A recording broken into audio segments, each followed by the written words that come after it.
જ્યાં સિંહોનું મૃત્યુ થયું એવા સ્થળની મુલાકાત લીધી છે। આપણે સૌ ગુજરાતી તરીકે માહિતગાર જ છીએ કે સિંહો એટલે સૌરાષ્ટ્રની ઓળખ છે અને સમગ્ર ભારતનું ગૌરવ છે। અને સિંહોને સાચવવા માટે ગુજરાતની જનતા અને ગુજરાતની સરકારે જનતાનો સહકાર લઈને ખૂબ સારું ગુજરાતમાં સિંહોનું સંવર્ધન થયું છે। અને એટલા માટે આપણે સૌ જાણીએ છીએ કે સિંહોની સંખ્યા દિવસે દિવસે ગુજરાતમાં વધતી જાય છે। જે બનાવ બન્યો છે એના અનુસંધાને એટલું ચોક્કસ કહી શકાય કે કેટલાક સિંહોનું મૃત્યુ ઇન ફાઇટિંગને કારણે પણ થયું છે। કેટલાક સિંહો નું મૃત્યુ છે એ બચ્ચાઓનું જે થયું છે એ ચોમાસામાં ખાસ કરીને માતા બચ્ચાઓને જન્મ આપતી હોય છે અને સિંહ જ્યારે એ વિસ્તારની અંદર સિંહણો ઉપર પોતાની ટેરેટરી વધારવા માટે જ્યારે હુમલો કરતો હોય છે ત્યારે આવા સમયે ખાસ કરીને બચ્ચાઓનું મૃત્યુ થતું હોય છે। અને અન્ય રીતે પણ જોઈ શકીએ કે કોઈક બીમાર પડ્યા હોય અથવા ફાઇટિંગમાં એને ઇન્ફેક્શન લાગ્યું હોય તો એના કારણે પણ એને મૃત્યુ બની શકે છે। તો એ સમગ્ર બાબત એ અમે પૂનાની અંદર જે નેશનલ કક્ષાની લેબ છે ત્યાં નમૂના મોકલાવ્યા છે અને નમૂના આવશે એટલે ચોક્કસ આપણને ધ્યાનમાં આવશે કે શેના કારણે સિંહોનું મૃત્યુ થયું છે। પરંતુ હાલની અંદર વન વિભાગ દ્વારા અમારા કર્મચારીઓને પણ અભિનંદન આપવા પડે કે રાત દિવસ તેઓ કામ કરી રહ્યા છે। અને અત્યારે જ હું વન વિભાગની ખૂબ અંદર સુધી જઈને જ્યાં સિંહોના મૃત્યુ થયા ત્યાં સુધી મેં મુલાકાત લીધી છે અને લગભગ 100 કરતાં વધારે ટીમો બનાવી છે અને 500 લોકો એની અંદર રાત દિવસ કામ કરી રહ્યા છે। 3000 ચોરસ કિલોમીટર જેટલો એરિયા અમારી આ 100 ટીમ મળીને ચકાસણી કરી દીધી છે। લગભગ 500 ઉપરાંત સિંહોનું સ્ક્રીનિંગ થઈ ચૂક્યું છે। એમાંથી 7-8 સિંહો એવા હતા જેને ટ્રીટમેન્ટ આપવી પડે એવી હતા। એમાંથી 4 સિંહોમાં ખૂબ નાની ઇન્જરી હતી, એની અમે સ્થળ ઉપર જ સારવાર આપીને એને મુક્ત કર્યા છે। 4 સિંહો છે કે જેને અમે રેસ્ક્યુ સેન્ટરમાં લઈ જઈને એની સારવાર ચાલી રહી છે। એટલે કોઈએ ચિંતા કરવાની જરૂર નથી।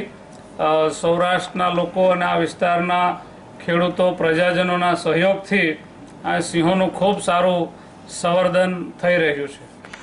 એટલે આ એક જ રેન્જની અંદર બનેલો બનાવ છે અને એમાં પણ સિંહોની સંખ્યા આપણને વધારે એટલા માટે લાગે છે કે લગભગ 2-3 જ ગ્રુપ હતા, એટલા માટે અસર વધારે થઈ હોય। એકબીજાને સારવાર ના મળી હોય તો એકબીજાને ઇન્ફેક્શન લાગ્યું હોય, પણ આપણને સાચું કારણ તો લેબના રિપોર્ટ આવ્યા પછી જ આપણને ખબર પડશે।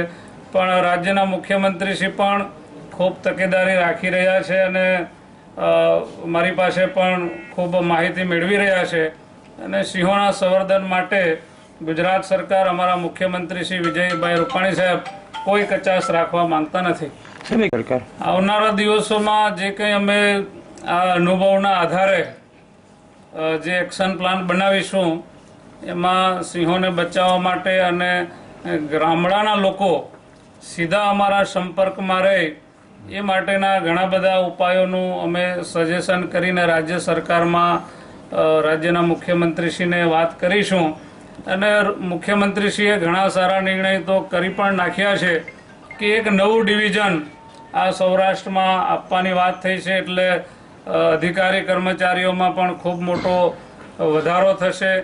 ગ્રામ મિત્રો પણ જોડવાના છે, અમે ગામે ગામથી લોક જાગૃતિના કાર્યક્રમો પણ કરવાના છે, નવા વાહનો પણ આપવાના છે। એટલે સિંહોના સંવર્ધન માટે જે કંઈ કરવાનું હશે એ રાજ્ય સરકાર કરવા માટે કટિબદ્ધ છે।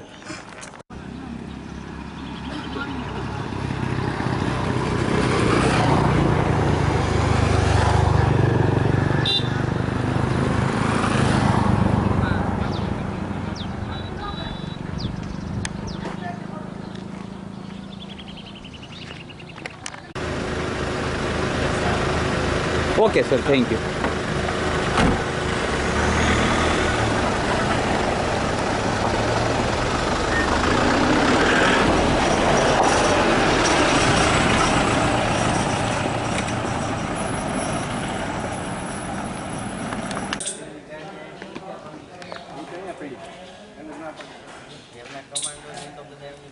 બરોબર, આપણે જામલિયાભાઈને ની બધી પાર્કિંગની ગાડી હતી ને તો અહીં સ્ટેન્ડ લઈ રહેવાનું કીધું એમ. એટલે આપણી કઈ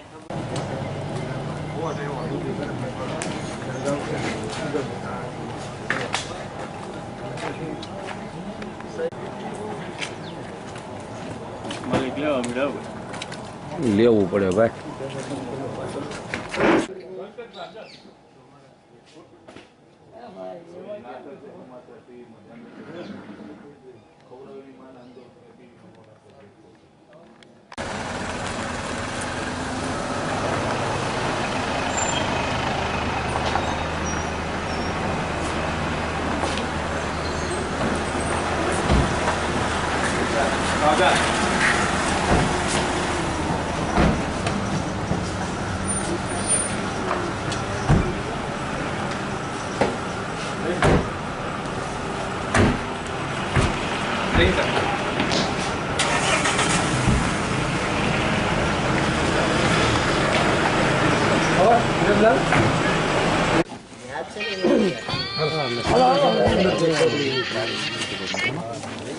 હાલો અંદર જશે.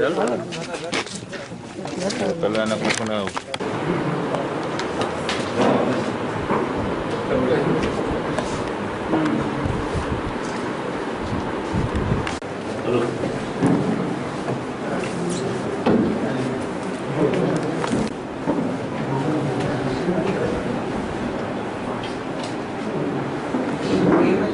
આગેવાન પછી બીજી 3 બેઠકો